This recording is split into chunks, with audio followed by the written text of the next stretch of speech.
Here is the recap of the first, second, and third seasons of Snowpiercer. In the not-too-distant future, in order to prevent global warming, people tried to cool the Earth by releasing a special substance into the atmosphere. But they overdid it, and the world began to freeze. One very wealthy and influential man named Wilfred foresaw this and built a railroad running across the globe, as well as a huge train consisting of 1,001 wagon. Inside it is a whole ecosystem that allows people to exist for an indefinite amount of time. But when the train stops, everyone dies of cold. Of course, not everyone got tickets for this train, and only the richest could get there. However, at the moment when the train starts to move, a huge crowd of ordinary people sneaks into its tail. Now the train are divided into 4 parts. The first class, where only the richest people, who do not have to work live. The second class, people who occupy the most important positions. The third class, the labor force. And also the tail, who are not even considered as people, are sometimes fed and used to do the dirtiest work. During 7 years, the tail tried several times to organize a rebellion, but their attempts were quickly stopped, and the guards punished the guilty. The main character of this series, Leighton, is one of the leaders of Tail, who got on the train with his wife named Zara, but after a while they quarreled and she was offered a place in the third class, where she moved. Leighton and his companions start planning another uprising as people are getting sick and dying due to the poor living conditions in the last wagons. But suddenly Leighton is taken from the Tail and offered a job, as there has been a murder and he used to be a detective. Leighton decides to help them, but in the meantime he starts to gather information for the Tail so that it will be easier for them to capture the train. The corpse found on the technical floor of the train is completely mutilated, and even the genitals have been cut off. Leighton assumes it was something personal and, together with Bess, a security officer, begins to investigate. He learns that the victim is the boyfriend of his ex-wife Zara, but she is quickly cleared of suspicion. Leighton also meets Miss Audrey from the night wagon, who is also unhappy with the class inequality on the train. In the meantime, the Tail, believing that Leighton has betrayed them, decide to force their way out, but their rebellion is suppressed again. Leighton convinces the train management not to kill the guilty, but to send them to a special wagon, where the criminals are kept in capsules and injected with some substance to make them sleep. By the way, this drug called cronol is common on the train, as it is sold to the third class by a scientist named Henry. We are also introduced to Melanie, who is sort of the voice of the train. She is the only one with a connection to Wilfred, who has been isolated in the first wagon since the locomotive started 7 years ago. But in fact, there is no Wilfred on the train. It's being run by Melanie and 2 train drivers, Javier and Bennett, the latter of whom Melanie has a relationship with. Later we are told that the girl has worked for Wilfred in the past, and it was she who created the railroad, the train, and its perpetual motion machine. She found out that Wilfred did not want to save mankind, but just to exist in comfort as long as possible until he dies. So she set up everything so that he did not get on the train. But unfortunately, her daughter didn't get on the train either. A number of children are taken from the tail end to assimilate them into second and third class. They include a very smart kid named Miles, whose parents didn't make it on the train, and he was looked after by Leighton, and a girl named Josie, Leighton's lover. In the special wagon, Leighton awakens a girl who has been convicted of previous similar deaths on the train and try to interrogate her as she witnessed those murders. But because she has been under the influence of cronol for a long time, the girl cannot come to her senses for a long time, and the main characters cannot get any information from her.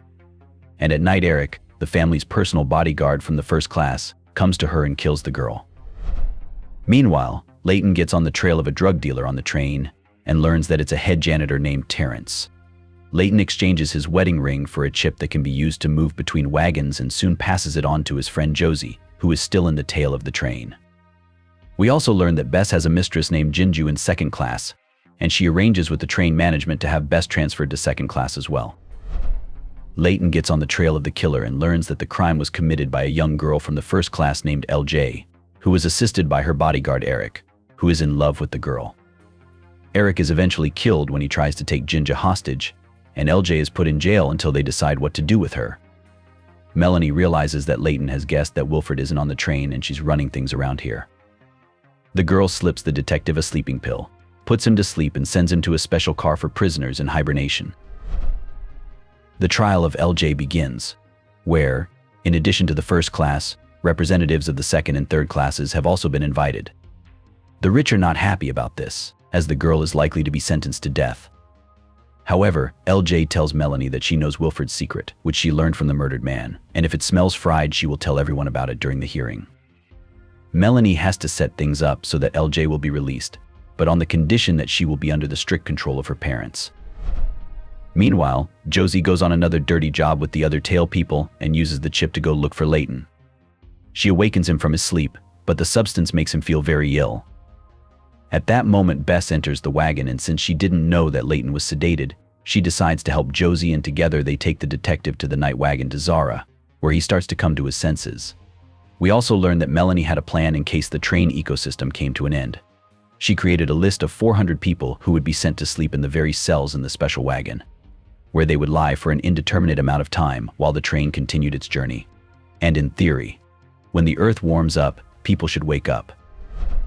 Leighton comes to his senses and tries to kill Melanie, but because of the danger of a train wreck, he lets her go.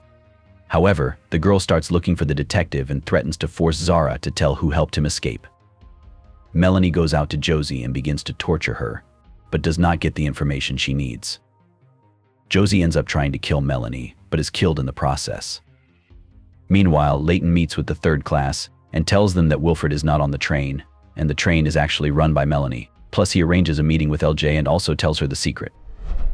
Melanie decides to have leverage over Leighton, and knowing how dear to the main character Miles is, offers the boy to become an engineer on the locomotive with the rest of the machinists. Miles agrees, but the tailmen manage to send a message to the boy to be ready to help them when the time comes. Soon Miles lets LJ into the locomotive, and she makes sure that no Wilfred is there.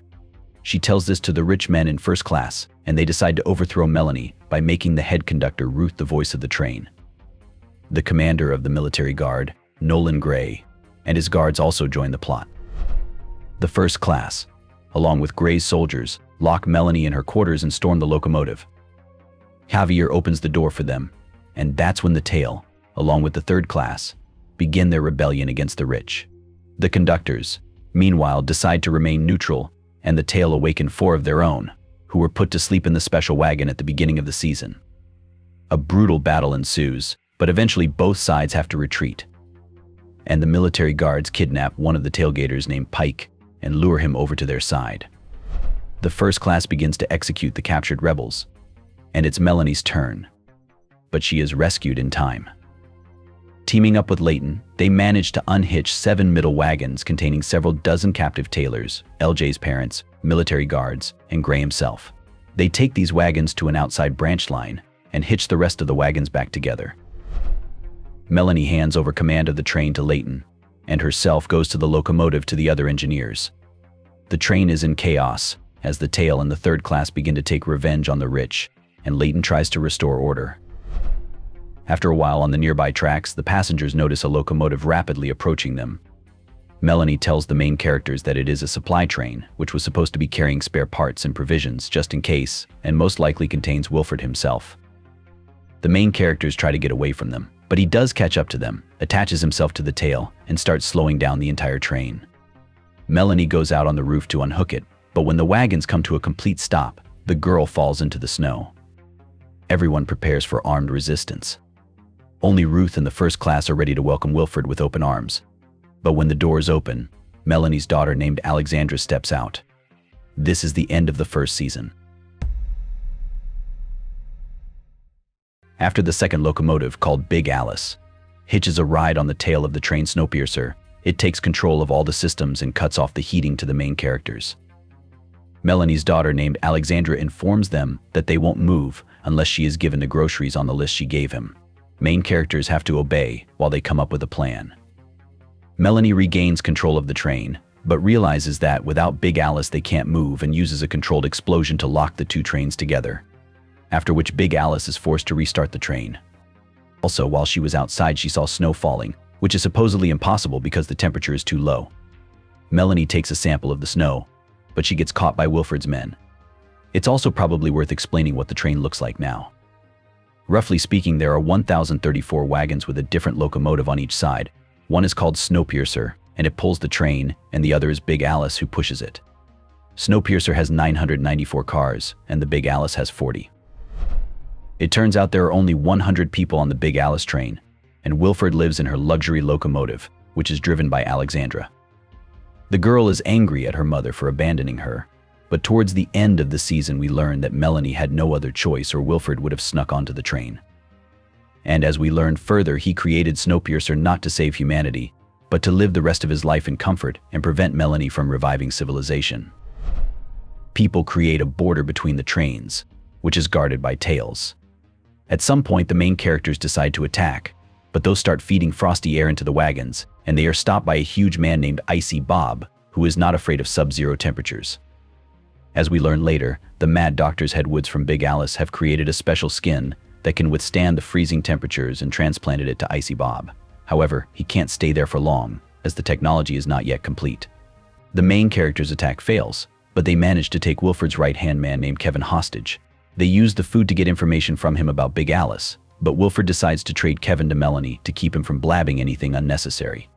During the exchange, Leighton notices that a lot of people support Wilford and want him at the helm of the train.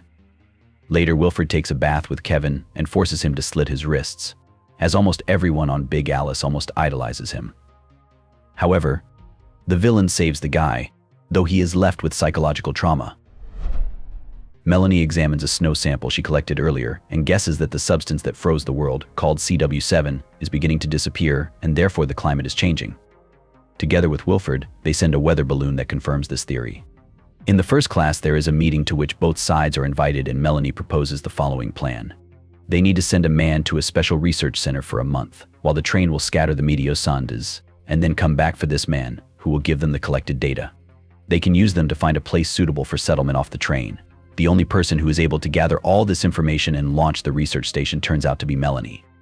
Alexandra is once again angry at her mother for abandoning her again.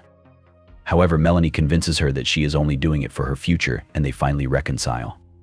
Wilford notices that Alex feels sympathy for his enemy and stops trusting her with his plans to take over the train.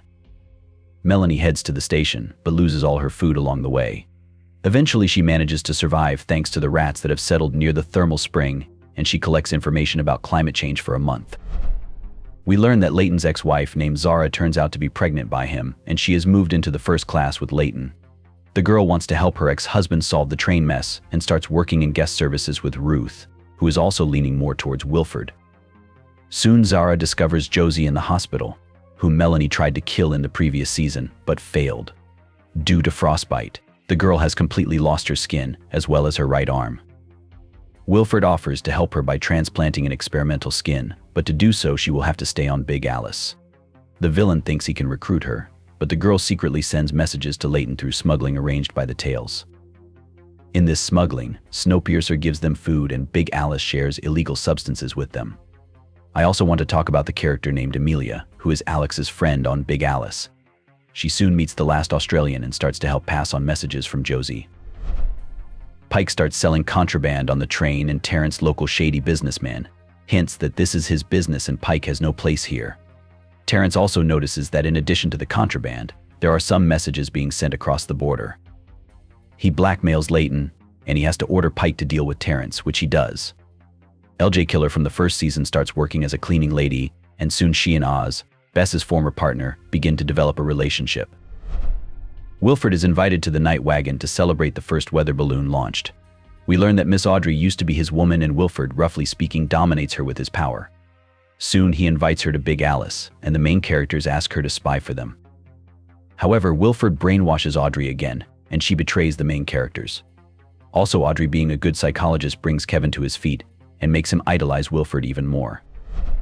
A riot breaks out on the train as many people support Wilford. Someone even attacks a tail girl and chops off her fingers so that they form the letter W as the capital letter in Wilford's name. Leighton appoints Bess as the new detective and assigns her to find the culprits. The girl at first thinks they are the breachmen, but soon almost all of them are killed by some other followers of Wilford. The girl guesses that the main conspirator is the local Holy Father. Bess doesn't manage to arrest him in time, as he kills himself so that no one will know that breachmen were killed on Wilford's orders.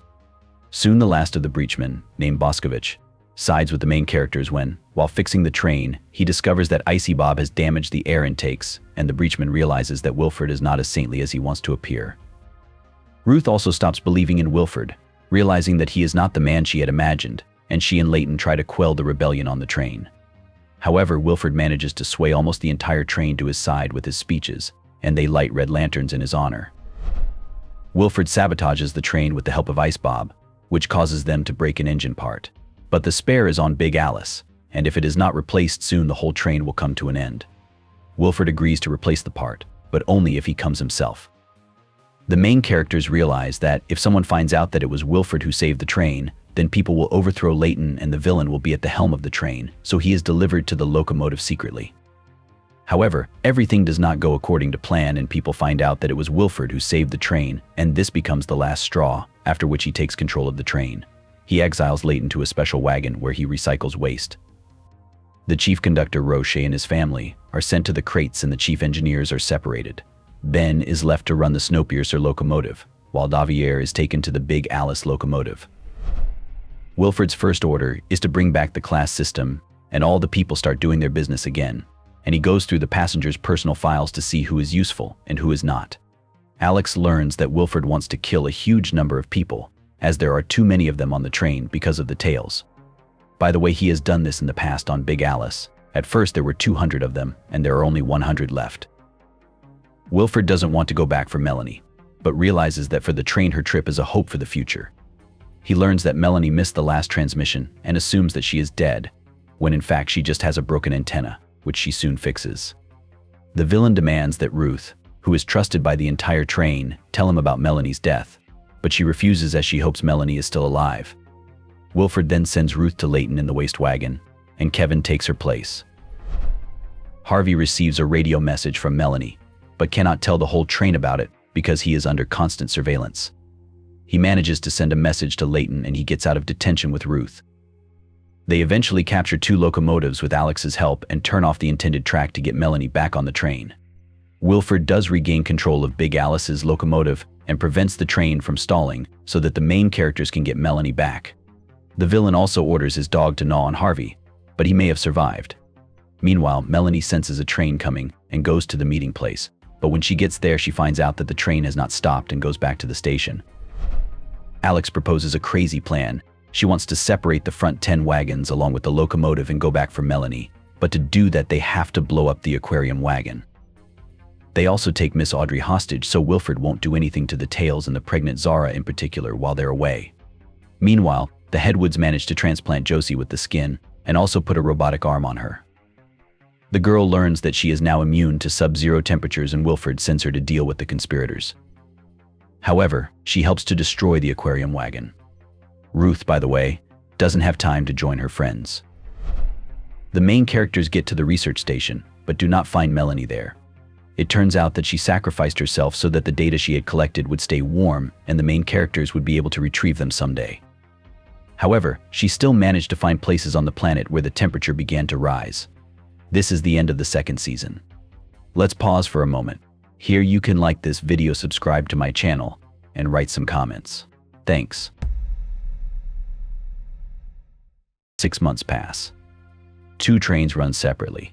Leighton and a few close friends steal 10 wagons, along with the locomotive Snowpiercer. Wilford runs the rest, and Big Alice pushes them.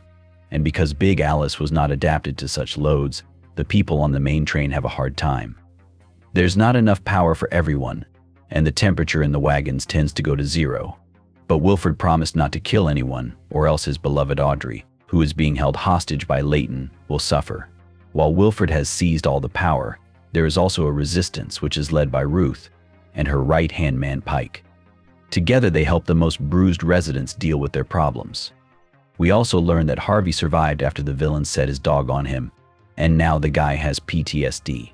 And LJ along with Oz run a bar, and even decide to get married. Meanwhile, Leighton and his team, having found Melanie's notes, try to locate places where the temperature is suitable for human existence. They are joined by Sykes, who was previously Wilford's subordinate. On one field mission, where they are collecting samples, Bennett falls through the snow, ending up in an old power plant. The main characters retrieve their friend from there. However, Leighton notices a light coming from another room. He goes to check it out and discovers that it's quite warm, all because of the residual radiation from the local nuclear reactor. Suddenly he is attacked by a girl, but he manages to knock her out. However, due to the lack of electricity in the suit, he almost dies himself. Afterwards, he has a vision of a living tree somewhere in Africa. Leighton takes the girl, whose name is Asha, with him and returns to Snowpiercer. It turns out she has survived all these years thanks to the heat of the reactor, but her group died of various diseases. Leighton tells the others about his vision. Exactly the last place they haven't checked is in Africa, so Leighton comes up with the idea that it's a good sign. Now, to get there, the team needs to capture the main train and overthrow Wilford. Meanwhile, at Big Alice, the Resistance learns that Wilford is creating a special device capable of stopping Snowpiercer, all because their opponent is faster and the only way to catch them is to cut off their power. The Resistance manages to activate it ahead of time. Because of this, Snowpiercer discovers Big Alice and stealthily sneaks up on them through a sideline. Eventually, they manage to hijack the train and Wilford is thrown in jail. And LJ, realizing that she has chosen the losing side, decides to show her loyalty to the Resistance and kills Kevin, Wilford's right-hand man. However, by the end of the season, she and Oz break up and LJ dies by a ridiculous accident. Meanwhile, Audrey is sent to 3rd grade, where she begins to alcoholize, but soon picks herself up and she and Bess begin an affair. Now that Snowpiercer and Big Alice are pulling the wagons together, life for ordinary people is starting to get better. Leighton, still inspired by his visions, suggests that the passengers vote and choose their own path, stay on the train or go to the surface. And he deceives all the inhabitants by telling them that he found Asha in a place where the temperature is high enough and even trees grow. Thanks to this trickery, people agree to go to Africa in search of New Eden. Soon the main characters bring Rosh and his family out of hibernation, but the guide's wife is dead due to the instability of the substance. Rosh begins to go cuckoo and decides to get revenge on Wilford. He takes the hibernation substance out of the medical block and injects it into the villain, but he is rescued in time. Because of this, Wilford turns into a vegetable for a while, and later says that being in such a state is comparable to hell. Rosh is put in an asylum, but soon his daughter Carly convinces her father to return to the service. Leighton learns that Dr. Hadwood has been experimenting on his unborn child.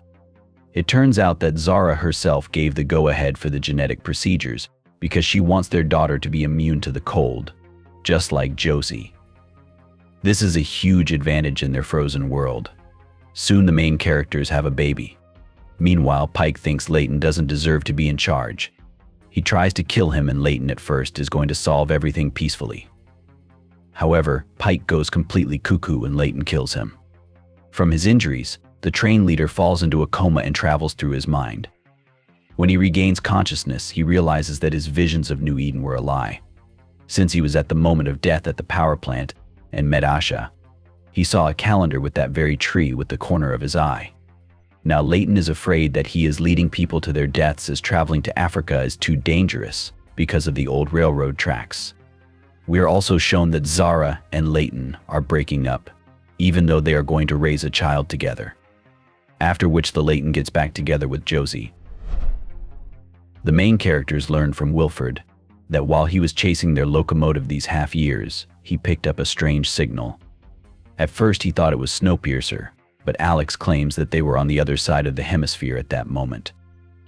Wilford makes the assumption that it could be Melanie, who somehow survived. Soon, Bennett and Alex confirm that a small autonomous rail maintenance transport is moving along the tracks. But it's not designed for human life, and even if Melanie was there, she's likely died in half a year and it's now a ghost train. Eventually the main characters catch up with it and pull it into them. Opening the lid, they find a half-dead Melanie there. It turns out the woman put in the cabin of the small transport the very substance for hibernation. She would occasionally regain consciousness to try to find Snowpiercer, but eventually she ran out of the waking medication. Melanie eventually fell asleep for the last time in the hope that the main characters would find her, which they did. Also, while they were trying to catch up with Melanie, the train hit a toxic cloud and Asha sacrifices herself to save people. Melanie learns of Leighton's plans to get to New Eden, but thinks it's a one-way trip. If they don't find anything there, they may not return and end up dead. It turns out Wilford is of the same opinion. and that's why he helped the main characters to find Melanie, to try and change the others' minds. She tells the whole train that Leighton lied to them and there is another uprising. Except now the train is divided into 3 groups. Leighton and his men, who are willing to risk their lives to get to the surface no matter what. Melanie and her first class, who believe it's necessary to keep moving. And escaped prisoner Wilford and his cronies who simply want to take over. We also see that Dr. Hadwood has brought Boscovich back to life. He is now also immune to cold and super strong. War breaks out, but eventually Leighton and Melanie come to an agreement and overthrow Wilford. They put him in the very same autonomous transport, give him a large amount of hibernation substance, and send him to indefinite detention. The main characters come to a compromise. The train splits into 2 parts. One will continue on its way, and others will risk their lives in the hope of finding a new Eden. Accordingly, part of the main characters remain in the locomotive Snowpiercer and the other in Big Alice. Soon the latter almost reach their destination, but the old wooden bridge beneath them begins to collapse. The train derails and Leighton and company think they are doomed. Suddenly they notice that the temperature outside is starting to rise. They get off the transport and discover a lake that has melted. 3 months later, Snowpiercer continues its journey and Melanie sees some kind of rocket being launched somewhere in the distance, which explodes in the air. This is the end of the 3rd season. Don't forget to subscribe to the channel and click the like button. Thanks for watching. Goodbye.